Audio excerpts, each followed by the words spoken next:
Ma mère m'a hurlé au visage, paye l'hypothèque ou disparaît. Elle l'a fait devant 40 personnes lors du dîner de Thanksgiving. Mon beau-frère s'est moqué, voyons voir comment tu vas survivre. J'ai emballé mes affaires, je suis allée dans ma nouvelle maison et j'ai coupé chaque dépense, chaque aide, chaque dollar qu'ils avaient jamais reçu de ma part. Je m'appelle Jennifer. J'ai 33 ans, je suis chiropractrice avec un minuscule cabinet qui sent l'eucalyptus et le baume du tigre. Je suis l'aînée, celle qui maintient la paix, fait les courses et colmate les brèches avec son propre portefeuille. Je fais des ajustements le matin pour des gars d'entrepôt qui ont mal au dos, puis je remplis des dossiers jusqu'à ce que mes yeux me fassent mal. Je suis la fille sur qui on peut compter. Thanksgiving était censé être simple. Sourire, passer les petits pains, faire semblant que des années de service financier ne m'avaient pas vidé. Je me suis garée à 2 pâtés de maison parce que la rue de ma sœur, Mallery, était bloquée. Le vent était cinglant. Je portais une tarte à la citrouille, 2 bouteilles d'eau gazeuse et j'avais une boule au ventre. Quand je suis entrée, la maison était bruyante. Le football à la télé, un bambin qui pleurait, du papier aluminium qui froissait dans la cuisine. J'ai embrassé ma nièce, fait un signe de tête à mon père et j'ai continué d'avancer. Maman m'a repéré comme un faucon. Jennifer, a-t-elle dit sans quitter des yeux les patates douces, l'hypothèque doit être payée la semaine prochaine. J'ai cligné des yeux. Salut, maman. Joyeux Thanksgiving. Elle n'a pas ri. Ne fais pas la maligne. Le paiement de ta sœur. Tu sais qu'elle est en retard depuis que le contrat de Ryan a pris fin. Ryan, le beau-frère qui est consultant, qui a toujours un contrat sur le point de tomber, qui boit de la bière importée et qui dit « Le succès est une question d'état d'esprit ». J'ai posé la tarte. On en a parlé. Je suis à sec ce mois-ci. Le silence a envahi la pièce. 40 personnes, des cousins, des voisins, le pasteur. Tout le monde s'est arrêté comme si un spectacle venait de commencer. Maman s'est redressée, le visage rouge. Paye l'hypothèque ou disparaît. C'est tombé comme une gifle, fort, clair, définitif. Ryan a souri d'un air narquois depuis le canapé, a levé sa bouteille et n'a même pas coupé le son du match. Voyons voir comment tu vas survivre. Mallery ne voulait pas croiser mon regard. Papa a haussé les épaules, il arrivait à se rendre invisible. J'ai senti mes oreilles brûler. J'entendais ma propre voix, mais comme si elle venait de loin. Tu dis ça ici? Maman a fait 2 pas, assez près pour que je sente son parfum. J'en ai fini de chuchoter. On t'a porté à bout de bras quand tu as commencé ton petit passe-temps de craquage d'os. Tu paies l'hypothèque ou tu ne montres plus ton visage ici. J'ai ri une fois, un rire court, amer. Petit passe-temps de craquage d'os. Ryan a applaudi l'entertainment. Oh, elle est en colère. Toute la pièce regardait. J'ai posé mes mains sur le comptoir pour arrêter de trembler. Quelque part, un bébé a eu le hoquet. D'accord, ai-je dit, calmement. Message reçu. J'ai pris mon manteau, l'eau gazeuse, la tarte.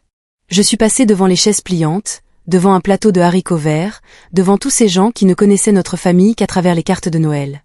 Je n'ai pas claqué la porte. Je n'ai rien dit d'héroïque. Je suis montée dans ma voiture, j'ai posé ma tête sur le volant et j'ai senti quelque chose de froid et d'ancien se briser en moi. Cela n'a pas commencé à Thanksgiving. Ça ne commence jamais là. Je suis devenue le portefeuille de la famille il y a 5 ans. C'est arrivé lentement. D'abord, c'était « Peux-tu nous avancer la facture d'électricité? On te remboursera vendredi. » J'ai payé. Vendredi n'est jamais venu. Puis ce fut « La voiture de Mallery a lâché et Ryan est entre 2 emplois. » Quelques milliers. Puis la couronne dentaire de maman qui n'est pas couverte. Puis le camion de papa qui a besoin de pneus avant l'hiver. Puis les ordonnances de grand-mère. Puis ton petit cousin qui a besoin d'une caution pour son logement étudiant. Je pourrais continuer. Je l'ai fait. J'ai dit oui parce que je pensais que c'était ça, l'amour. J'ai travaillé dans 2 cliniques ma première année. Une dans une salle de sport, une dans une pièce louée dans un centre commercial. J'apportais mon déjeuner. J'apprenais les codes CPT à 2 heures du matin. J'acceptais chaque client sans rendez-vous et chaque salon du bien-être le week-end. J'ai appris à être charmante même quand j'étais épuisée. Je tenais un tableur intitulé « Prêts familiaux » avec des dates d'échéance pleines d'espoir qui se transformaient en tirets. Maman était la comptable en chef de ma vie. Elle ne me demandait jamais comment allait mon entreprise. Elle demandait « Combien peux-tu donner ce mois-ci » Si j'hésitais, elle sortait le scénario « On t'a soutenu quand tu n'étais rien, Jennifer. La famille s'entraide. Ne sois pas égoïste. Tu sais, ta sœur a des enfants. Papa restait silencieux. Il reste toujours silencieux. C'est le roi du « je ne m'en mêle pas », sauf si quelqu'un a besoin qu'on le dépose quelque part. Ryan est un beau parleur. Il n'envoie jamais de SMS du genre « et, on peut se parler ». Il envoie des liens vers des opportunités d'investissement, crypto, dropshipping, un bar dans une ville où nous n'habitons pas. Il dit des choses comme « ta marque élèverait ce projet », comme si mon diplôme était un logo qu'il peut imprimer sur une serviette. Il dit « l'argent est un outil », tout en demandant le mien. Mallory, elle était ma confidente. Nous étions complices enfants. Puis elle a épousé le charisme. Puis elle a eu des bébés et l'épuisement, et sa voix est devenue plus petite. Elle a commencé à dire « je déteste te demander, mais… » et j'ai commencé à détester qu'elles doivent le dire. J'ai essayé de mettre des limites. Vraiment. J'ai suggéré une application de budget. J'ai proposé de regarder leurs comptes. J'ai imprimé des feuilles de travail. Ryan a ri, on n'a pas besoin de devoirs, professeur. Maman m'a réprimandé, ne sois pas condescendante. Tout le monde n'est pas doué avec les ordinateurs comme toi. Les ordinateurs? Je craque des colonnes vertébrales pour gagner ma vie. Le pire, c'était la discussion de groupe, la famille d'abord. 23 membres. Des photos de gratin, des mèmes sur la gratitude, et puis toujours la demande. Maman, on est à court ce mois-ci. Mallory, Jennifer, juste un petit coup de pouce. Moi, combien? Ryan, seulement 2000 pour rattraper le retard. Moi, je ne peux pas donner 2000. Maman, wow. Tante Denise, les temps sont durs pour tout le monde, ma chérie. Ryan, je suppose que la santé paye moins que je ne le pensais. J'envoyais $600 par Venmo juste jusqu'à vendredi. Vendredi se transformait en vendredi suivant, puis le jour de paye était retardé, puis le silence, puis une nouvelle facture. Je continuais de payer parce que j'avais honte. Parce que la première année où j'ai loué mon cabinet, maman a payé mon premier mois de loyer quand il me manquait $350, et elle racontait cette histoire comme si elle m'avait sauvé la vie. On t'a porté, disait-elle, comme si j'étais un sac de farine. On a cru en toi quand personne n'y croyait. Elle rappelle à tout le monde ces $350 comme s'il s'agissait de lingots d'or, comme si cela lui donnait un abonnement à vie à mon compte courant. La pression n'était pas seulement financière, c'était aussi une question de disponibilité. Si je ne venais pas pour soulever un canapé ou réparer un routeur Wi-Fi, j'étais trop occupée pour la famille. Si je ratais un dîner du dimanche, je me prenais pour une autre. Si je partais un week-end, je fuyais mes responsabilités. Quand j'ai acheté une Subaru d'occasion l'année dernière, le premier SMS de maman a été « Donc maintenant tu peux donner plus puisque ta voiture est fiable ». Quand j'ai posté une photo d'une nouvelle table d'ajustement, la table de mes rêves, Ryan a commenté « Ça doit être sympa ». L'hypothèque doit être payée, par contre. Ma clinique a grandi lentement. L'enseigne néon ouvert a commencé à signifier quelque chose. Un chauffeur UPS m'a envoyé tous les collègues de sa tournée. Une institutrice de maternelle m'a apporté des biscuits après que j'ai soigné son épaule. Une patiente âgée a pleuré quand elle a pu à nouveau tourner le cou. Les gens m'embrassaient. Les gens payaient. J'ai accumulé les petites victoires jusqu'à ce qu'elles ressemblent à une vie. Puis avril est arrivé. Ryan a emprunté $5000 pour faire le pont, en attendant la clôture d'un contrat. 1 mois, a-t-il promis. Je te donnerai même un retour sur investissement. Il a envoyé un PDF qui semblait avoir été fait sur PowerPoint. Il y avait des flèches et le mot « synergie ». J'ai dit oui parce que Mallory a dit qu'elle serait expulsée sinon, parce que maman a dit « nous serons à la rue », parce que papa n'a rien dit. Le mois est passé. Le retour n'est jamais venu. Ryan a fait le mort dans la discussion, mais a posté une photo de lui devant une BMW de location avec la légende « Le travail acharné ne s'arrête jamais ». Je me suis sentie stupide. J'étais stupide. J'ai arrêté de dire oui en mai. Des petits noms, je ne peux pas cette semaine. Ma masse salariale est serrée. Maman m'a traité d'égoïste. Ryan m'a traité de fragile. Ma tante a demandé si je faisais toujours ce truc avec le dos. Papa a dit, ne fais pas de vagues.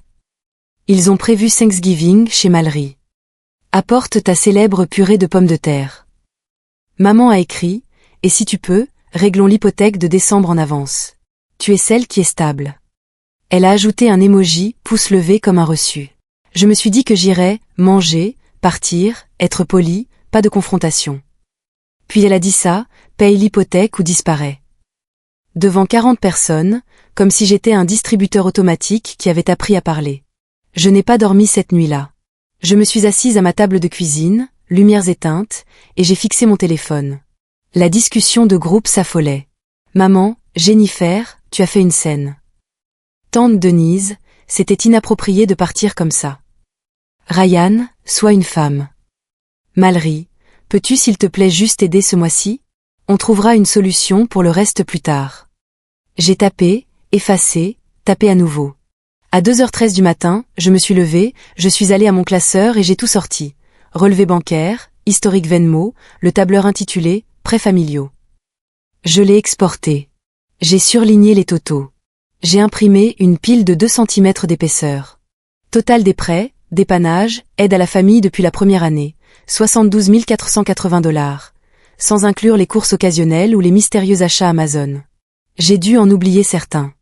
J'ai utilisé mon compte pour l'essence, les cadeaux d'anniversaire que j'améliorais pour que les enfants ne ressentent pas la crise. J'ai ajouté des dates à côté de chaque transfert et de petites notes. Contrat Ryan, aucun remboursement. Maman, couronne, aucun remboursement. Mallory, avance hypothèque, 300 $ remboursés sur 72 000 $.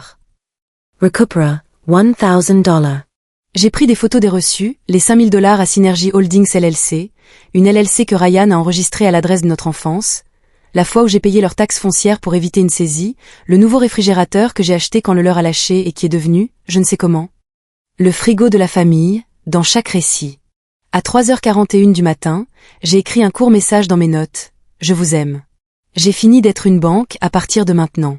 Plus de prêts, plus de garanties, plus de paiement de vos factures, plus d'aides temporaires, plus d'accès à mes comptes, à ma clinique, à mes revenus. C'est mon choix. Si vous me parlez, faites-le avec respect ou ne le faites pas du tout. Je me le suis envoyé d'abord. Puis j'ai dormi 3 heures. Le matin, j'ai préparé un café si fort qu'il faisait mal. J'ai porté mon polo de la clinique même si on était samedi. Je suis allée chez Mallory.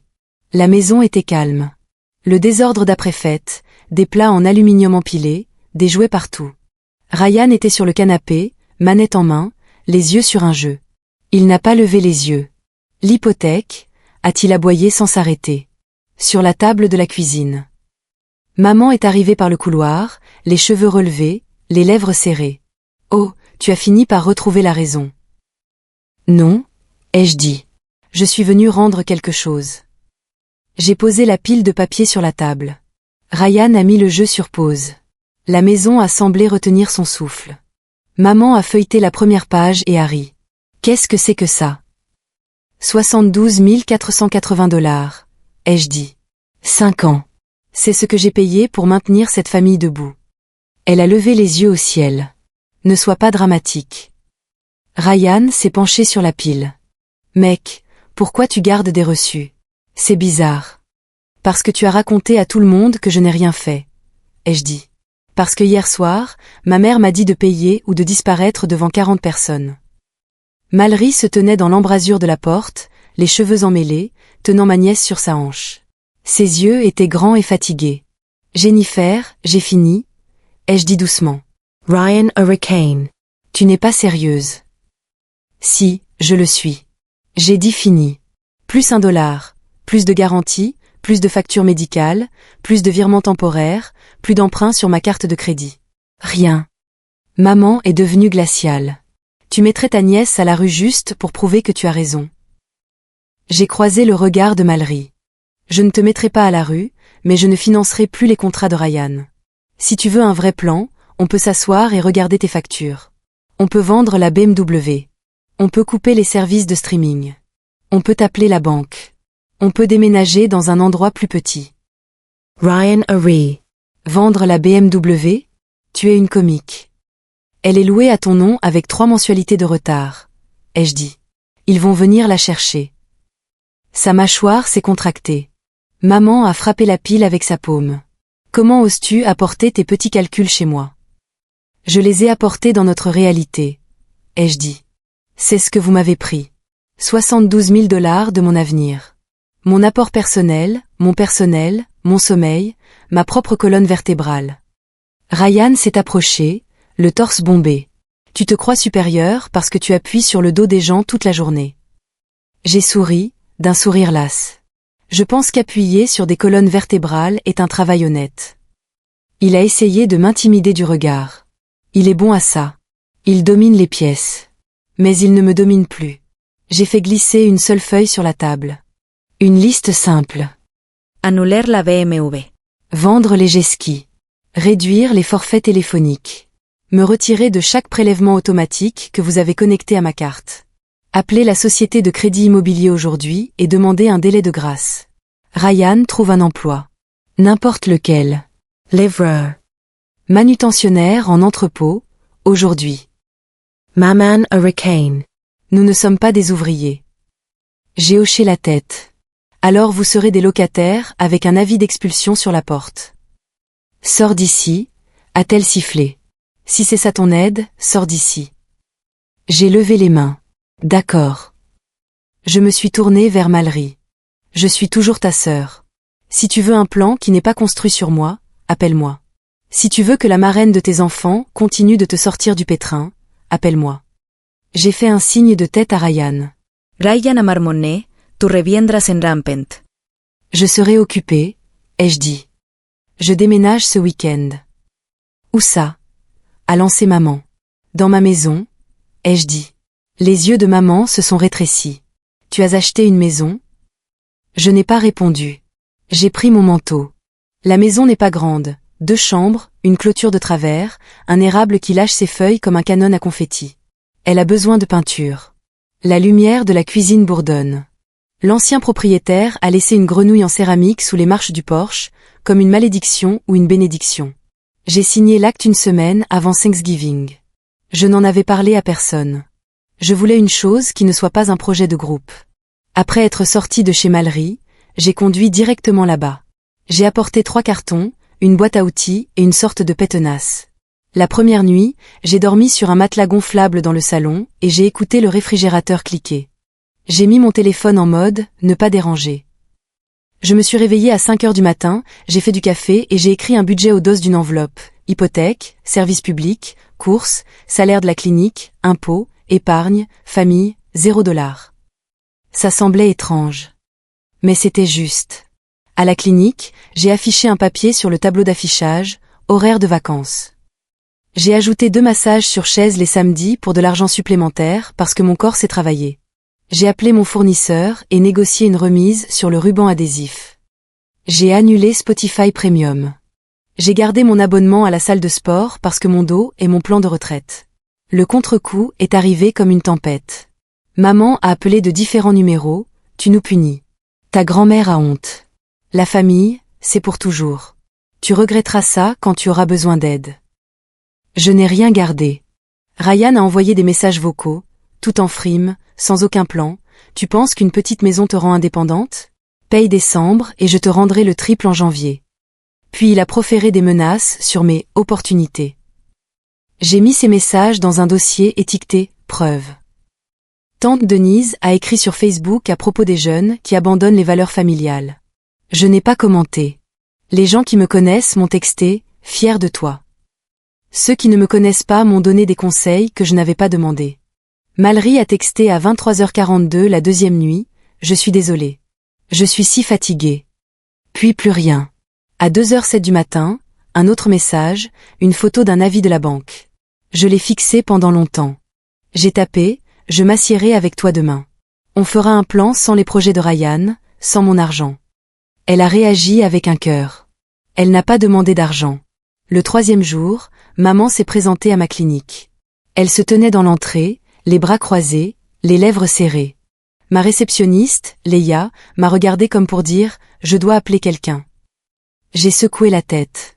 Maman a inspecté le hall, les chaises blanches, les succulentes qui survivent contre toute attente. « C'est joli », a-t-elle dit. « Payé avec nos sacrifices, j'imagine. » Un patient est sorti avec une poche de glace attachée au cou. Il m'a fait un signe de tête pour le prochain rendez-vous. Maman a baissé la voix. Tu m'as embarrassé, Jennifer. Tu m'as fait passer pour une mendiante. J'ai soutenu son regard. Tu m'as dit de payer ou de disparaître. Tu sais que je ne le pensais pas. Si, tu le pensais. Tu l'as dit haut et fort pour que 40 personnes puissent l'entendre, et c'est correct. Tu as fixé une limite. Je la respecte. Elle a tressailli au mot « limite », comme si c'était une insulte. Les gens parlent, a-t-elle dit. Laisse-les parler, ai-je répondu. Elle a cligné des yeux forts, comme si des larmes risquaient de gâcher son argument. Antia Levy. C'est vrai, ai-je dit. Et j'ai fini de payer pour ça. Elle a regardé le sol pendant une seconde. Elle n'était qu'une femme dans un manteau, serrant trop fort son sac à main. On ne peut pas perdre la maison, a-t-elle chuchoté. Alors fais des coupes, ai-je dit. Vens la tele supplementaire. Annule les 2 abonnements à la salle de sport que tu n'utilises pas. Ryan doit trouver un job. Appelle la banque. Dis la vérité. Ils ont des programmes. Elle a dégluti. Il ne le fera pas, alors il n'habite pas là, ai-je dit. À toi de choisir. Elle m'a regardé comme si je l'avais giflé. Ne parle pas de mon gendre ainsi.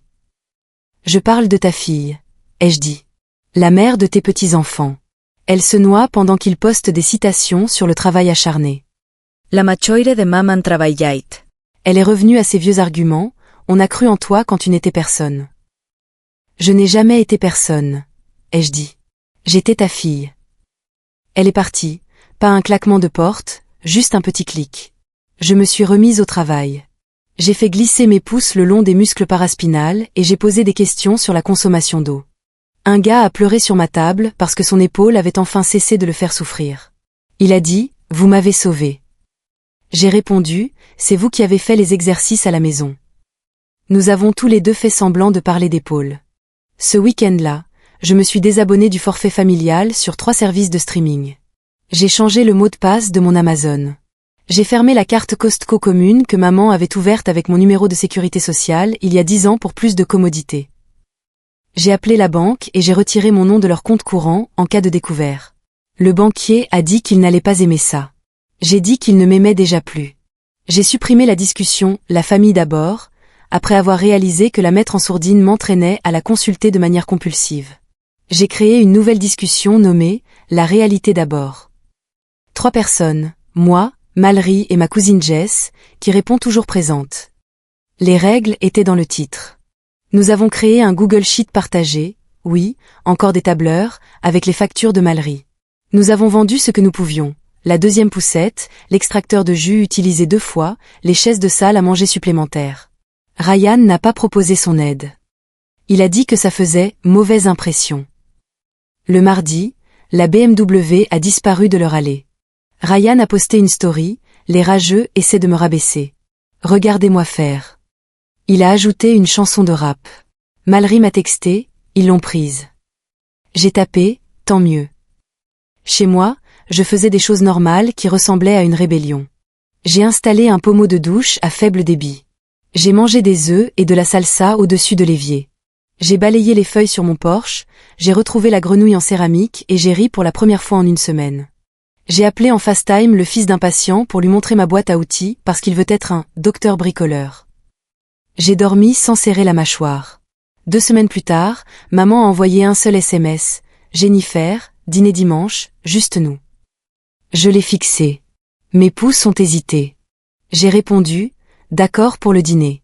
Règle de base, on ne parle pas d'argent. Pas d'insultes. Si ça dérape, je pars. Elle a lu. D'accord. Dimanche. J'ai apporté du poulet rôti parce que la paix a besoin de protéines. Papa a regardé le football, sans le son. Maman a mis des sets de table avec des citrouilles pendant 30 minutes. On a parlé de la météo. À la 31e minute, maman a dit, c'est juste que ta sœur. Je me suis levée, j'ai posé ma serviette sur l'assiette, j'ai embrassé sa tête et j'ai dit, je t'aime. On se voit la prochaine fois. Je suis partie. J'ai conduit jusqu'à chez moi avec la radio à bas volume. Le monde ne s'est pas arrêté de tourner. La clinique a prospéré autour de ce nouveau calme. J'ai ajouté un forfait spécial, remise à 0 pour travailleurs de bureau de 20 minutes. Tout a été vendu. J'ai embauché une massothérapeute à temps partiel. J'ai pris mon premier vendredi après-midi de congé en 3 ans et je me suis promenée dans un magasin de bricolage juste pour le plaisir. Un matin, Mallory a texté, entretien aujourd'hui, réceptionniste dans un cabinet dentaire. Prie pour moi. J'ai répondu, déjà fière de toi.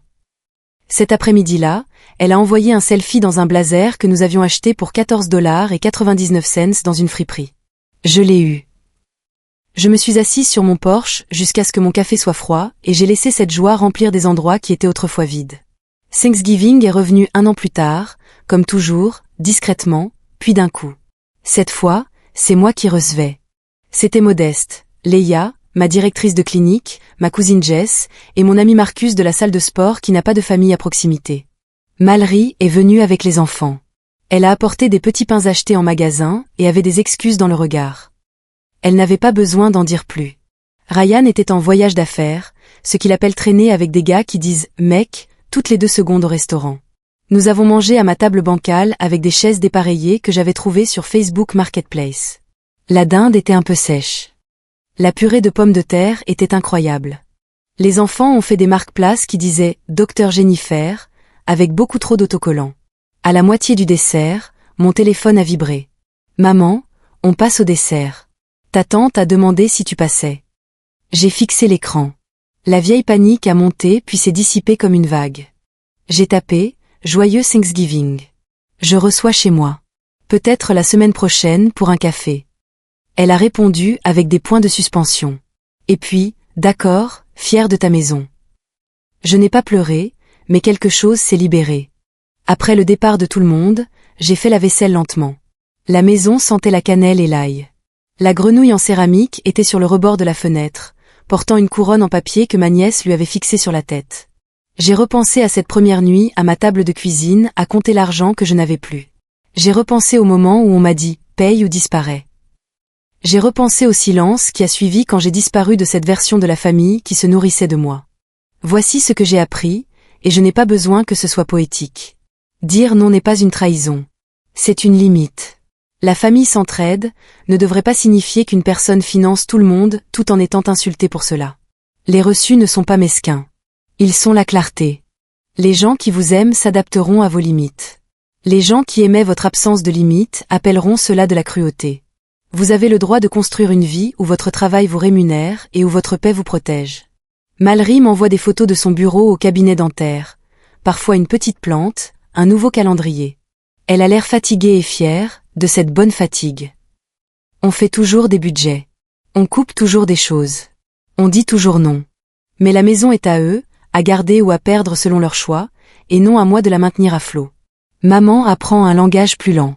Elle trébuche parfois. Elle dit « tu sais qu'on t'a porté », puis s'arrête et réessaie « tu as travaillé dur ». Je peux vivre avec cet entre-deux imparfait si les insultes n'en font pas partie.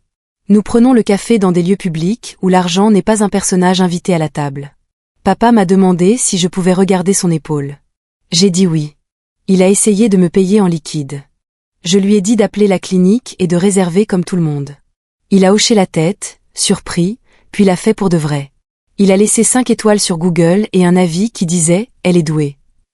C'était plus honnête que tout ce qu'il m'avait dit depuis des années. Ryan envoie toujours des liens. Je ne clique pas. Il m'a dit que je regretterais d'avoir coupé les investissements. Je lui ai dit que j'espérais qu'il trouverait un employeur qui apprécierait son énergie. Il m'a traité d'esprit étroit. Je l'ai mis en sourdine. Je dors très bien. Quand je ferme ma clinique le soir, je m'arrête un instant et je respire l'odeur de l'eucalyptus et la faible chaleur des séchoirs. Je pense à chaque fois que quelqu'un est reparti en se tenant plus droit. Je repense aux premiers $350 que ma mère m'a prêtés et à quel point il est devenu coûteux de porter cette histoire. Je les ai remboursés avec des intérêts, avec des années de ma vie, avec ma propre colonne vertébrale. C'est fini. Je m'appelle Jennifer. Je suis l'aînée. Je suis chiropractrice. Je ne suis pas une banque. Je ne suis pas une méchante. Je suis une femme qui a enfin regardé sa propre vie et qui a décidé qu'elle valait la peine d'être payée pour elle-même. Si vous lisez ceci et que votre famille utilise votre amour comme une carte de crédit qu'ils peuvent débiter, voici la phrase qui m'a sauvée, je vous aime. Je ne vous financerai pas, dites-le. Dites-le encore. Dites-le calmement et partez s'ils deviennent cruels. Ma mère m'a crié au visage un jour, paye l'hypothèque ou disparaît. J'ai disparu en tant que portefeuille. Je suis réapparu dans ma propre vie. Et il s'avère que survivre n'était pas le plus dur. C'était de vivre. Et maintenant, je vis.